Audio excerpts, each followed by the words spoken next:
Right guys, thought we'd try something a bit new.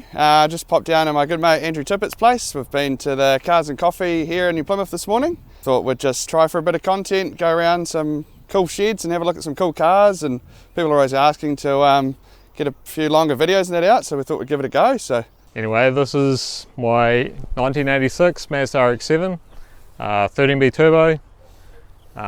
Yeah, I mean, there's a lot to it, and it's been around for a long time. 15 years in the making, this car. So this thing's not always had a 13B in it since you've had it, eh? No, so it's been through a few different phases. Went through LS1, we started off that, then we blew that up, so I went through and put a cam in a new LS1 engine, and we put that in it, went really well, and then decided, okay, let's try something new and we'll turbo that as well. So went through, turboed that, and then that was really good for many years, and you know, it did me really well. So then I got a bit bored and thought V8s. went 13B turbo again. So one extreme to the other, eh? You've gone from something that's pretty linear power and easy to as they say, it was like a lounge chair. Yeah, like cheat codes. And now something that's all top end. Makes all the right noises, eh? Yeah, and that's the best part about it.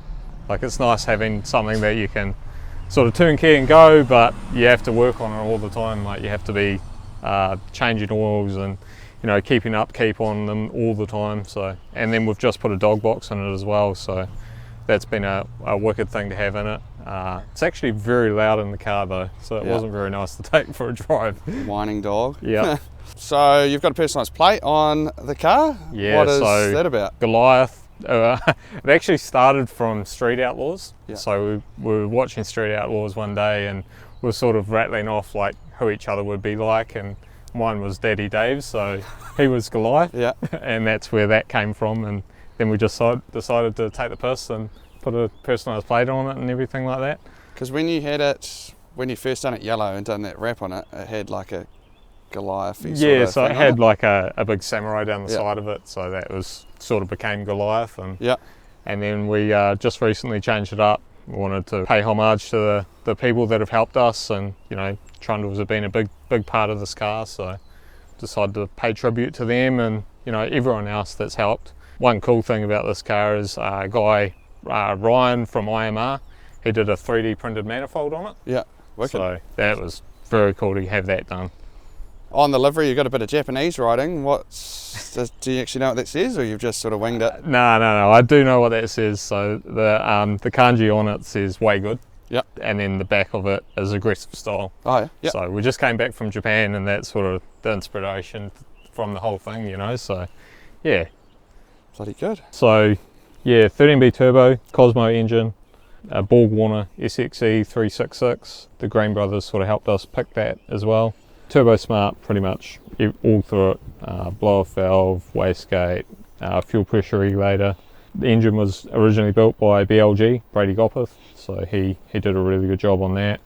And we've just sort of put a brand new Wasp alternator on it, 320 amp, just to deal with the power steering and, you know, all the coils and all the electronics that are in this thing, because we were finding that we were losing battery in it.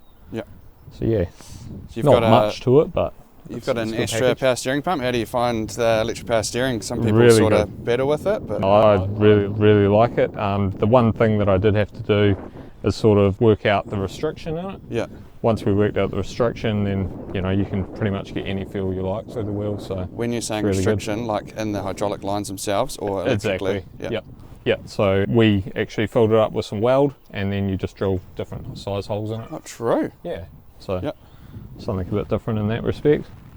I mean, it's a very simple setup, and that's sort of what Trundle said to do.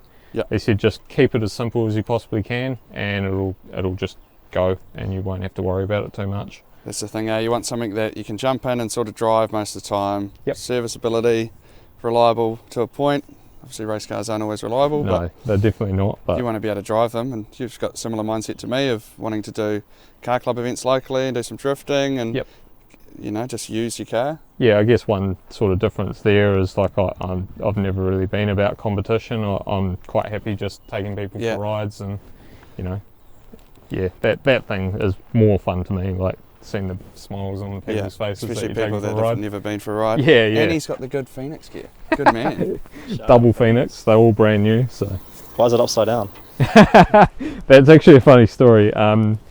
Because these tanks, they usually have like an outlet straight out. So Trundles have cut that and they've re-welded them so they can go straight back. And that's how my old setup was. We wanted to try and keep it the same.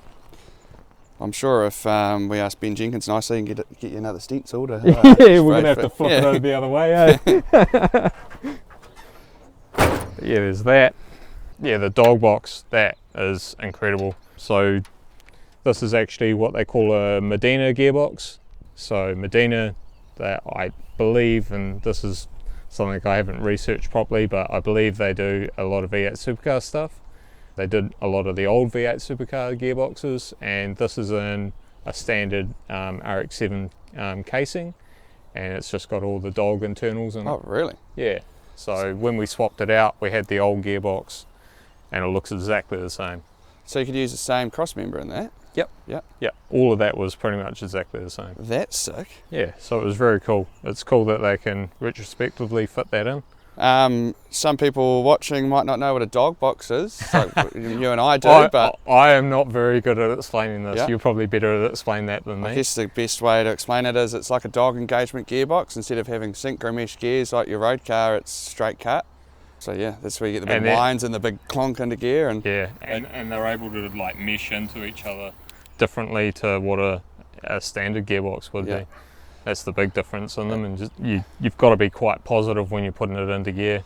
Whereas in like a synchro mesh gearbox on the street, like my 180's got a synchro mesh box, and you've got to be very careful shifting at high revs, like it'll grind, and it's not going to be good one day, but we'll see what happens. Yeah, as Trundle said, you will have a box full of neutrals pretty quickly. I suppose you put a video up the other day explaining about some 3D printed bits you did. So we do a lot of stuff with tablets. So we have this tablet is able to Bluetooth to the Max ECU that I've got. So when you've got that, you obviously need to be able to hold the tablet in. So one of my mates has 3D printed the holder that's there. He's done this nice Mazda symbol as well. I just had to cover some gauge holes up, so he did that nicely. ASD handbrake, which pretty much when they first came out was one of my first purchases, so it was cool. And yeah, Willwood pedal box and just all the sort of nice to have things. Yeah. Time goes past. Got the nice Nardi on there too. Yeah, that one straight from Japan, so it's quite nice. And got the NRG quick release, which is bloody cool. Makes a bloody good sound. Wait. Oh yeah. Yeah. But yeah, so many years of I need to get a screwing quick around release with for mine because it's like that. But right, it's so I've got annoying, PTSD. I remember Sean Potros's S14 when before he competed in V1. We're at Manfield and he had like a little crash, and he must have just like held onto the wheel as he went back, and he just pulled it off and broke the quick release. It's given me like PTSD ever since. Anything else on this we want to go over? I guess the 3-piece Japan wheels, the Vale sides, you don't see them very often.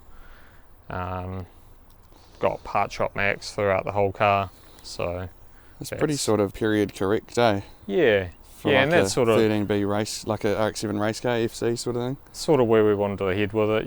We didn't want to, make it too out there and go all out, and it's just something that you don't want to drive, whereas this is quite cool to take track days and take it to our Union, which has been an awesome event every year. So bloody good. Probably the only thing I will change is how loud it is, because it fucking deafens you. You must be an old bro. I am. It's too loud, you're too old. I definitely am. Bloody good. Righto, on to the next, I guess. Yeah. So next on the list, we've got, is it maybe an old Ford Courier, WLT? Or what have we got here? No, this is actually a 1934 Plymouth. This was my dad's. I've sort of become a bit of a caretaker of it. Mum still owns it and the family own it as a whole, but it's something that sort of means a lot to all of us. Yeah. But yeah, 1934 Plymouth, 4-inch roof chop. So this is not how they would have looked back in the day.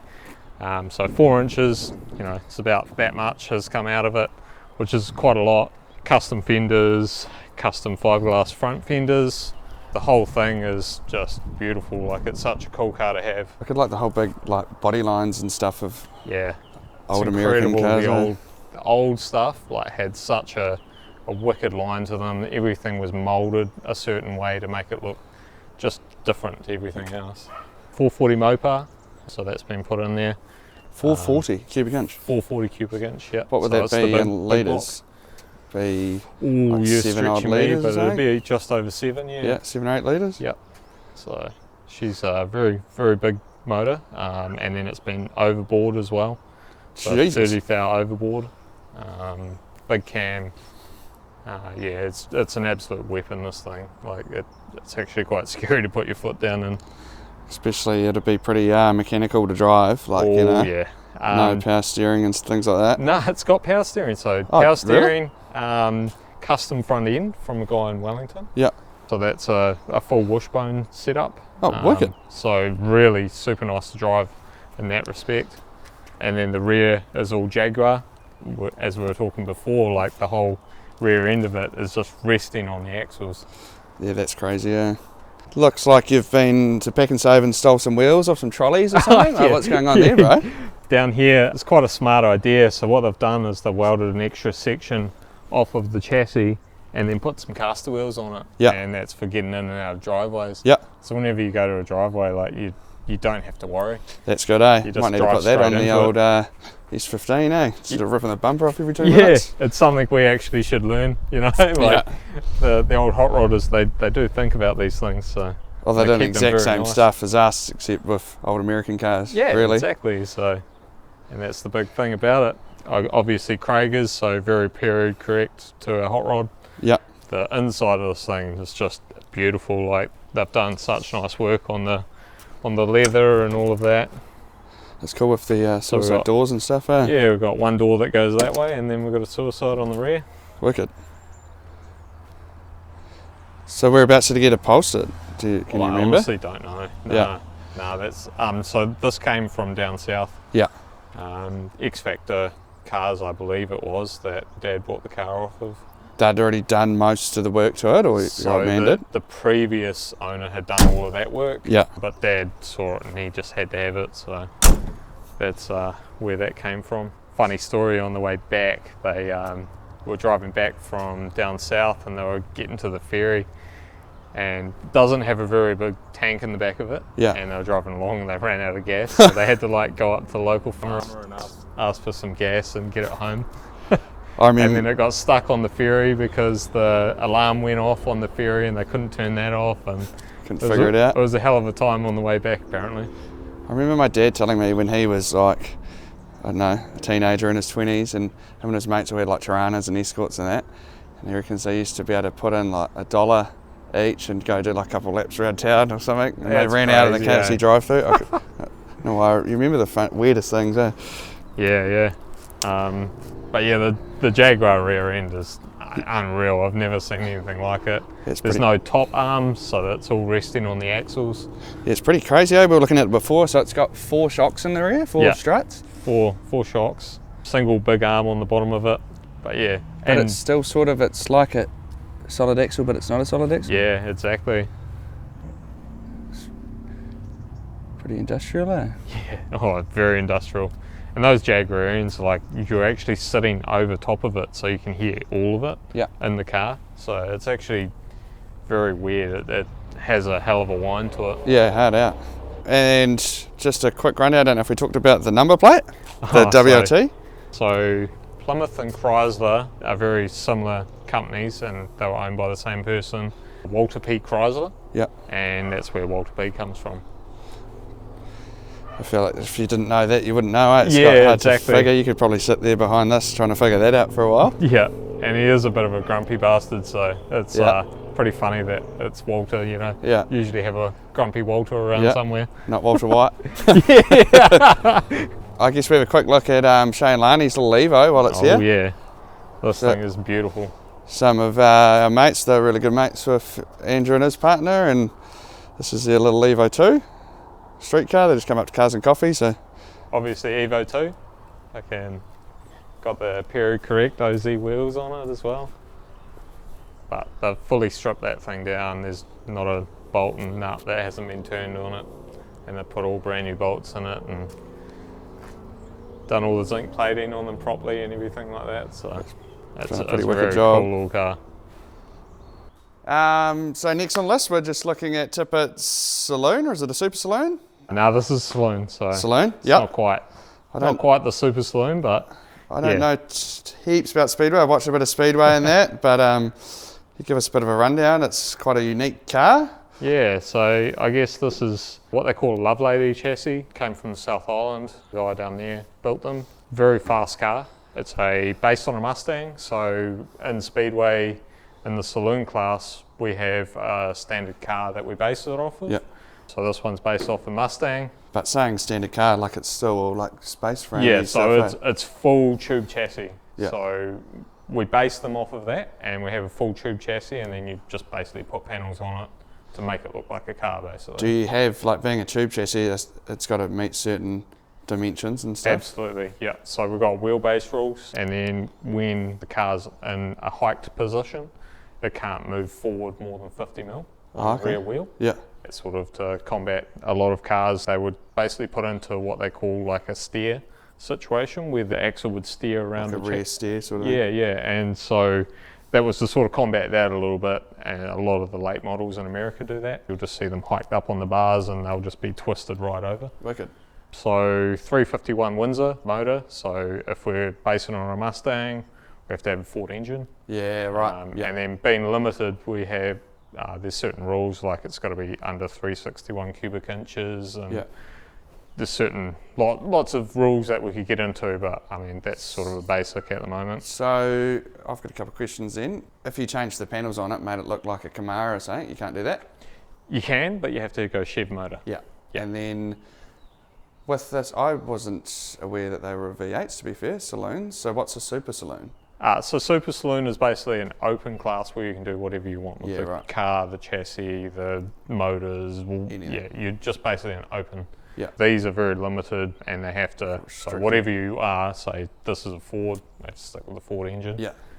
The difference is though that we can run different gearboxes. Oh, okay. So I've got an HQ gearbox in this. Yeah, right. Yeah. Yeah, so that's sort of open. You can do whatever you like there. HQ's been really good, 3-speed. Super simple to use. Does it still have to be like a factory gearbox? Yes. It can't be like a... Yeah, so you can't use... Like an HGT or... Yeah, you can't use a dog box or anything like that. You've got to be in a standard car gearbox, basically. Do you think it'll get to a point, like, an HQ's an old gearbox, do you think it'll get to a point where they do like a racing sort of gearbox? I think they'll probably have to look at it eventually.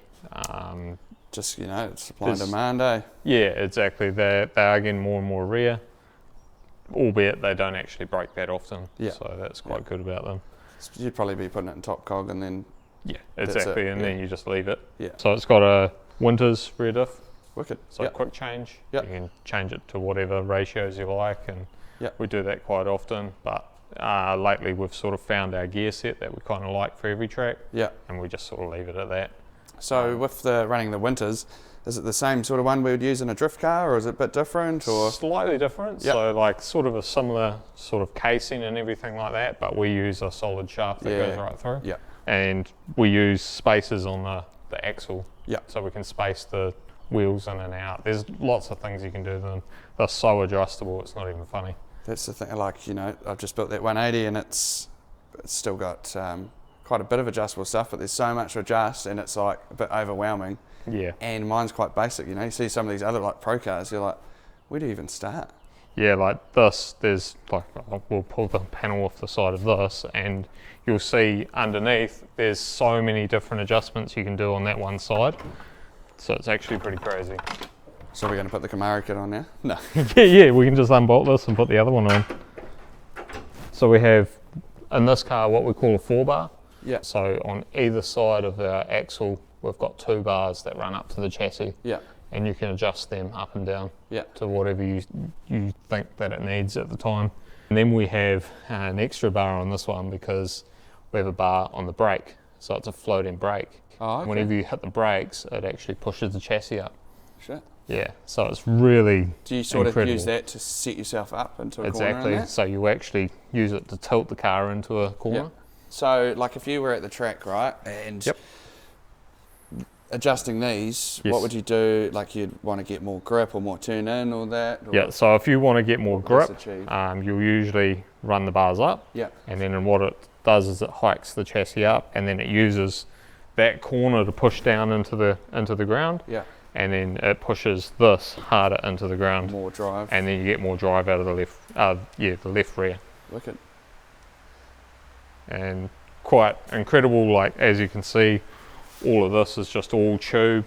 We have to have a hip plate, sorry, that's all sitting there, so if another car runs up into the side of you, it's not going to damage you. Have you had many things like that, or any rollovers Not many. or big crashes? I've had one big crash, and that was at Bay Park, and we ended up not being able to see the car in front of us. They'd all braked. Yeah. I went up underneath him, and then he went skyrocketing high. Jesus. So he broke his scapula and a whole bunch of stuff like that. But we all know when we're bolting into these cars that It's something's going to happen at some stage. It's a risk. It's motorsport. Yeah. Driving something like this, do you think it crosses over a lot with drifting, or is it quite a bit different? I feel like it does. So my sort of driving is very loose compared to a lot of other people. Yeah. And I felt like it transferred over very easily from drifting. Yeah. Except for you're only going one way. Yeah. Yeah. So you're sort of always using that one side, and you've got to be quite focused on the people that are around you as well. Yeah. Yeah. I suppose, how many's in a class? So we can have up to like 14 people in a race. Yeah. So you'll have 14 sort of people around you. So and it's like back in the old days at Taupo, sending a 10-car train down track 2 or something. Yeah. And crazy. we don't have a lot of smoke, but we have a lot of dust, and that sort of transferred over as well. Use a lot of muscle memory in that respect. Hey, Emma, that's quite a cool hoodie. Where'd you get that? Oh, hey Brandon, thanks for asking. If you check out Thrill Supply Company, you can probably get one of these for yourself. Oh, awesome.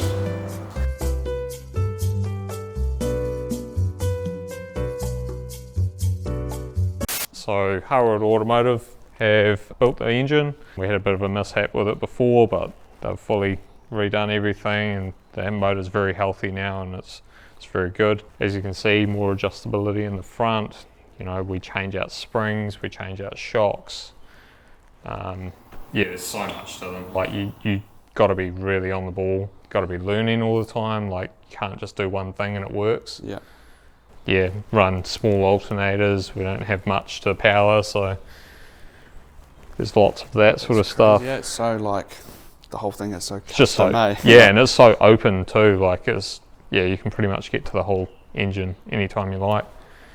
And we'll pull this side off, and you'll see all the gearbox and everything. There's not much to holding them in. So, like saloon cars, all seem to be left-hand drive. What's the I don't know anything about that, but I believe it's because they started with American cars, and they were all left-hand drive. So even your Toyotas that are in the class, they're all left-hand drive as well. Exhaust from the man himself, Mufflers NZ. They've done all those for us.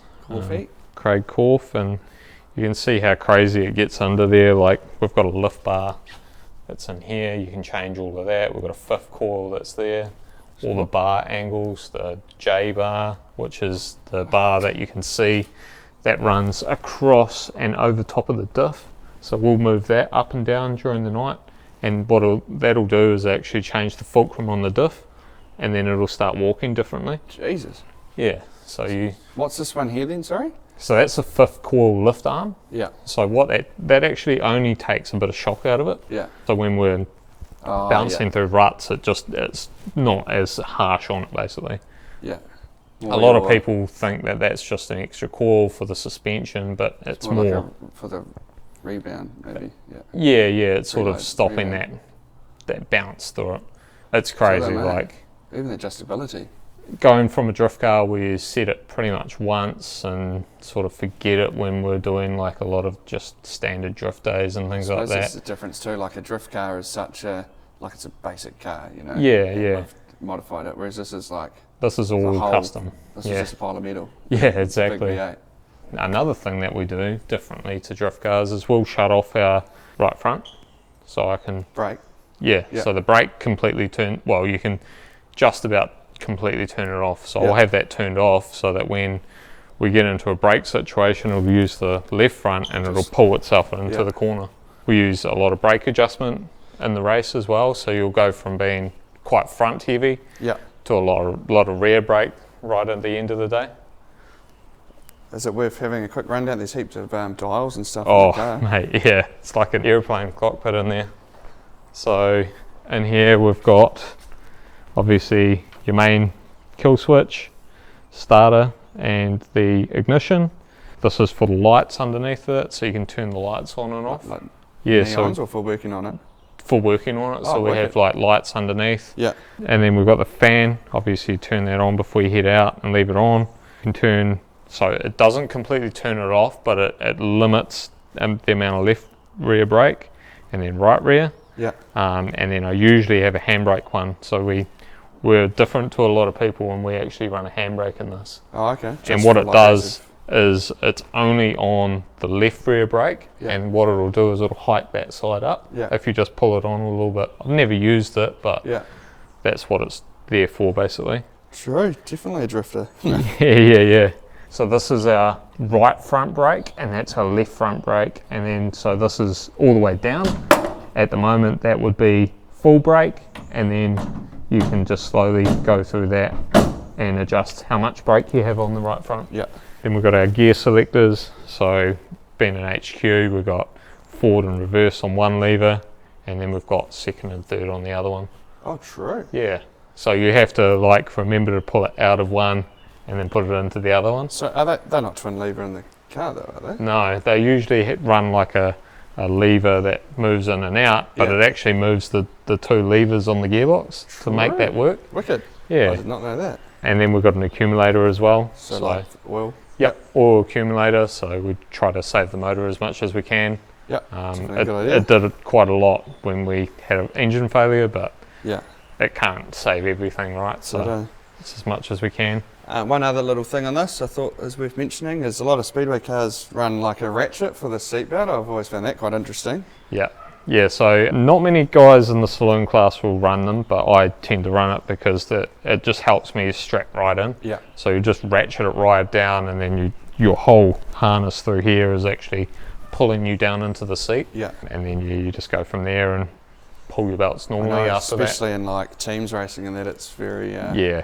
ratcheted in pretty tight. Yeah, and then we use Simpson hybrid as Yep. well. That's awesome to have. Like I love wearing that. Like you don't even know you have it on half the time. I'm the same. I've run one of those. I don't really like the Hans, but No. hybrid's good. I had a Hans and like it was good. It's Serves really its good. Purpose. But I feel like the hybrid's just that much better. Yeah. Just has that harness that actually belts in with the buckles as well. Yep. So really good. And then yeah, obviously rear mount radiator, which is what a lot of drifters do. And Yeah. That'd Yeah. be next on the cards for the 7, is it? nah, I don't want to ruin it like that. Yeah. Nah.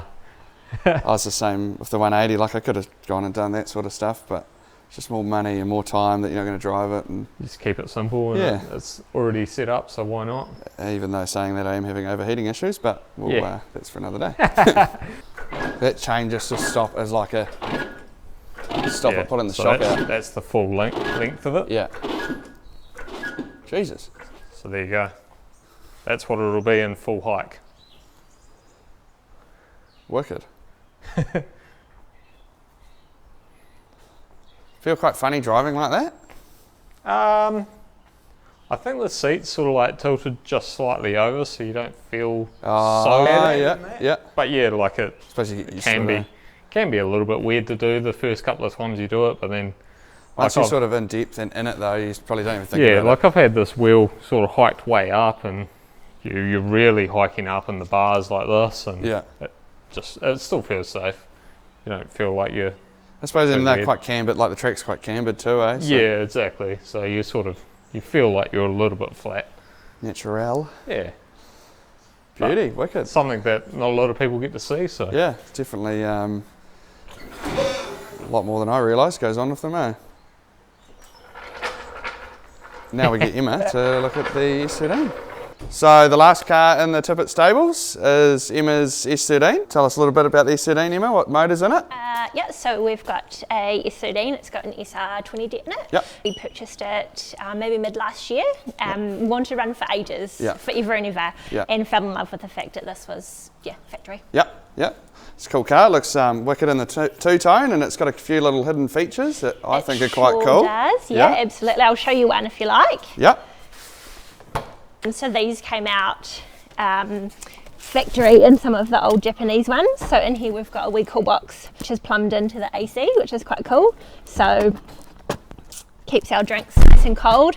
Unfortunately, it's not a beer, but we won't hold that against me. Yes, yeah. So that's quite cool, nifty little thing. And everything's, pretty factory, which is quite cool. It's cool with the gauges and everything. Yeah. The mat, is it hiding any unfortunate cracks or? No, everything's all good. Yeah, everything's nice under there, just protects it, which is quite good. So, is it all nice? Sun. Yeah. And you got a Nardi steering wheel, was that already on there? Or? It was on there, which we love. And since we had this, Andrew ended up buying one when we went to Japan for his RX-7 which is quite cool. It just makes it a bit nicer and quite slimline, which is quite cool to drive period correct as such, eh? Yes, absolutely. Yeah, so everything's pretty standard. We've just changed the rims. We've got some SSRs on it. Put some tints on and just some super lows. So no adjustables or anything like that. Kept it, that's all you need, eh? Just factory. Something to go for a cruising. Exactly, a little Sunday cruise. Make the right sounds. Absolutely. Got the Calsonic grill, that's aftermarket thing, isn't it? Yeah, that's very rare to come by one of those. Yeah. So quite expensive. Pretty cool. Because like the standard ones, I don't really like the standard ones. It just looks like one big headlight and looks like a spaceship. Little SR, anything else? No, it's pretty standard. We changed the ECU, had a few problems when we brought it, so put a new or a replacement factory ECU in, and Mike from Diesel Turbocharger did a NIS tune for us. Oh, wicked, So it's making a whopping 162 kilowatts. Has it got a mean limmy? It sure does. Yeah, can't beat a NIS tune. No, exactly. So yeah, it's just, bit of fun. Awesome. Righto, thank you, Emma. Righto, thank you, Mr. Tippett, for giving us a bit of a tour around your shed. Hopefully we'll be able to get a few more of these out there. Give it a go. You know, what have you got to lose? You guys have got a heap of cool toys around, so that was awesome. So, yeah. No worries. Thanks, Brandon. If you want to see some more, like, comment and subscribe, and we'll see you on the next one.